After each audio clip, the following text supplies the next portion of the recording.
네, 그때가 2024년도예요. 네, 제가 이제 4,000원대에서 얘기를 했는데, 이 4,000원대는 사연이 있습니다. 제가 왜 4,000원대는 YG 플러스 주식을 사도 되냐, 뭐 이런 논리를 펼쳤는데, 주가가 2,000원까지 떨어졌어요. 뭐 저도 좀 고통을 겪긴 했는데, 또 로제 아파트로 뭐 단순간에 또 회복이 되기도 했습니다. 뭐 오늘 기술적 분석을 드리는 이야기가 아니니까 제가 이제 지난 8년 동안 YG한테 관심을 가지고 투자를 하면서 왜 YG 플러스가 이제 어떻게 주가가 움직이는지 뭐 이런 부분들을 좀 경험을 설명을 드리는 자리니까 YG 플러스는 사실 실적이 없었습니다. YG엔터 자체만으로 두고서는 실적이 없었어요. 2021년도 1월 달에 이제 하이브, 빅히트 뮤직과 BNX 이쪽에서 이제 700억 원을 투자하지 않습니까? 대략 구주와 신주 이제 6,000원 초반, 6,100원, 6,300원대 이제 이렇게 700억 원대 지분을 인수해서 이제 한 17% 정도 2대 주주로 올라 있잖아요. 협업이 된 거죠.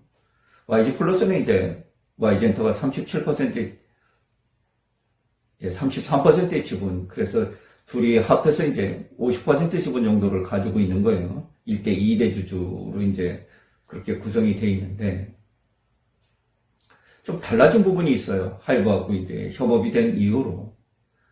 물론 앨범 유통을 하는 회사죠.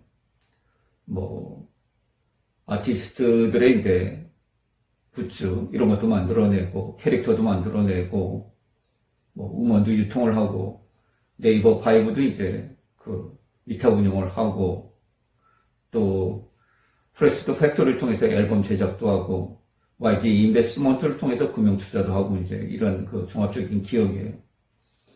그런데 매출액 구조를 보면 이제 2021년도에 한 1,200억, 2022년도에 1,400억, 그 다음에 2023년도에 이제 베이비머스의 월드 투어가 있는 해 아니었겠어요, 그죠? 이에 이제 2,200억까지 상승을 합니다. 2024년도에는 분기당 400억씩 매출을 기록했어요. 1, 2, 3분기 동일하게 거의, 금액이 거의 동일해요. 그래서 4분기 따져도 1,600억이잖아요. 그러니까 지금은 방탄소년단과 블랙핑크의 공백이 있는 해, 2024년도 해도 한 1,500억 정도는 매출을 일으켜주는 기업이다. 그러니까 이전부터 이제 쭉 이렇게 우상향을 하는 거죠, 매출이. 그것은 하이브하고 이제 협업 때문에 그렇습니다. 하이브는 멀티 레이블 체제로 이제 많은 라인업을 보유하고 있죠. YG엔터는 라인업이 적은 대신에, 하이브는 이제 많은 라인업을 보유하고 있어요. 그래서 실적에는 이제 하이브 쪽이 거의 뭐 앨범 매출의 대부분을 다 올려주죠. 방탄소년단, 세븐틴, 뭐 TXT, 또 좀 한 가지 아쉬운 것은 여성 걸그룹 중에 앨범을 가장 많이 판 그룹이 있어요. 2024년도에 300만 장을 돌파한 어도의 뉴진스가 있습니다. 지금은 이제 이탈을 했잖아요. 이것이 이제 주가를 좀 누른 요인인데 좀 안타까운 그런 일이었어요. 그래서 전체적으로 앨범이나 이런 판매들이 이제 거의 하이브 쪽에 이제 의존을 하고 실적은 그쪽에서 다 내준다고 이렇게 볼 수가 있어요.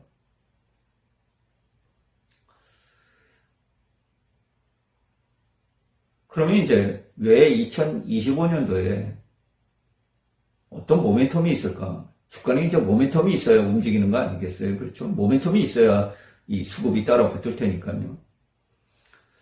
그래서 사실 2024년도에는 이제 방탄소년단의 모든 멤버들이 군대에 입대하지 않았습니까? 그리고 블랙핑크는 이제 이 완전체 계약이 되고 개별 멤버들은 이제 계약이 안 되면서 긴 공백을 맞아서 이제 2024년도는 거의 완벽하게 이제 뭐 공백기에 돌입을 했다. 뭐 이렇게 볼 수가 있겠죠. 그냥 큰 산이 있다가 사라져버린 거예요. 근데 이게 2025년도에 다시 나타난대요. 그럼 이게 굉장히 큰 모멘텀이잖아요. 그렇죠? 어떻게 보면 2024년도는 역기조효과가 실적이 2023년도에 최고 실적을 냈던 것들이 나쁜 실적으로, 또 2024년도에 나쁜 실적은 오히려 2025년도에 이제 기저효과로 이렇게 그 변동해서 순환하는 그런 과정 속에 있기 때문에 제가 어려울 때 이제 2024년도에 YG 플러스하고 하이브에 투자를 해야 된다. 이렇게 이제 추정을 하게 된 거예요. 그런데 이제 좀 문제가 있었죠. 트럼프 대통령이 당선되고 관세 문제라든가 저는 2025년도 상반기가 좀 주식이 대단히 어려울 것으로 한 번 정도 이렇게 생각을 했는데 또 생각 외로 이제 우리 증시가 좀 강한 흐름을 보이고 있어요. 그건 이제 딥시크 사태 때문에 그런데 딥시크로 인해서 전반적으로 이제 인공지능이 광범위하게 확산되면서 우리나라의 반도체 기업들, 소고장 기업들, 또 엔터 뭐 이런 쪽으로 이제 전부 다 그 붐을 지금 일으키고 있는 그런 상황 아니겠어요? 그래서 코스닥 지수도 이제 가파르게 올라오고 뭐 코스피 지수도 뭐 7일간 연속으로 상승하는 그런 기운을 이제 발휘하기도 했는데 그래서 이제 그 강력한 모멘텀 제가 계속 네이버 블로그에 이제 매일 YG 플러스의 글을 올립니다. 사실 그 제가 하는 일은 요즘 이제 YG엔터 관련, YG 플러스 관련 뭐 그거는 YG엔터 소식이 될 수도 있고 하이브 소식이 될 수도 있고요. 그의 소식이 될 수도 있고 뭐 플레이브라든가 뭐 이런 여러 가지 소식들이 될 수 있는데 이런 모든 뉴스를 이제 점검하는 게 이제 제 일입니다. 그래서 네이버 블로그에 이걸 이제 매일 올려드리고 YG 플러스를 그날 주가가 좋든 나쁘든 모두 분석을 해서 이제 네이버 블로그에 당일날 YG 플러스에 올려드리죠. 제가 궁금하신 분들은 급시의 주식 내용을 검색하셔서 네이버 블로그에 오시면 이제 자료들이 있습니다. 그래서 이제 오늘 월드투어 규모가 이제 발표가 됐지 않습니까? 제가 아침에 빠르게 이제 그 동아구 스타디움 이걸 전체 이 계산을 해보니까 최소 4만에서 이제 9만 웸블던 그 스타디움이 포함이 되어 있습니다. 9만석이죠. 방탄소년단이 이제 뭐 엄청난 인파를 동원했던 그래서 대단하다 정말 이런 생각을 했습니다. 여성 걸그룹 최초로 이제 영국 웸블리 스타디움에서 9만석에서 이제 공연을 하게 되는 블랙핑크가 되었는데 그래서 제가 오늘 이제 그 장 시작 전에 YG 플러스 주가가 상당히 강한 그 추세를 보일 것이다. 이렇게 이제 얘기를 드렸고, 장중에 또 많이 이제 매도가 나오지 않습니까? 그래서 네이버 블로그에 또 글을 드려서 이제 오늘 제발 매도 좀 하지 마시라고 이제 제가 이렇게 부탁을 드렸습니다. 왜냐면 경험이 있고 이제 이 강도가 얼마나 뭐 영향을 이제 저에게 미칠 건지 제가 볼 때는 보통 일이 아니거든요. 그런데 한한령이라는 게 또 플러스가 돼 있어요.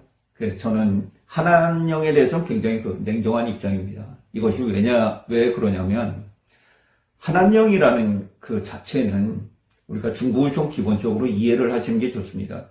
중국은 특별 사회주의 국가예요. 8천만 명의 공산당 당원들이 있고 일당이 정치를 지배하는 그런 어떤 제약적인 사회거든요. 여기에 우리나라의 그 노래라는 거, K-팝이라는 자유가 들어가면 이 특별사회주의가 무너지게 돼요. 그래서 한한령에 대해서는 제가 크게 기대를 하지 않는 것이 좋겠다. 전면적으로 개방을 하기에는 우리나라의 그 자유분방한 이런 것들이 중국 청소년들에게 들어갔을 때는 너무 국가 체제를 흔들 수 있는 위협이 되기 때문에 우리가 지난 엄청난 중국에서 뭐 떼돈을 벌 것처럼 PD들 포함해서 우리나라 배우들이 하루가 멀다 하고 이제 중국을 가는 그런 사태가 있었지만은 결국 막혔죠. 한꺼번에 다 긁어먹으려다가 막혔습니다. 아주 굉장히 안타까운 사건인데 중국의 본질을 이해하지 못해서 그래요. 그래서 오늘 한한령 뉴스가 더해지긴 했지만은 저는 한한령에는 그렇게 기대를 하지 않고 있다고 솔직하게 말씀을 드리겠습니다.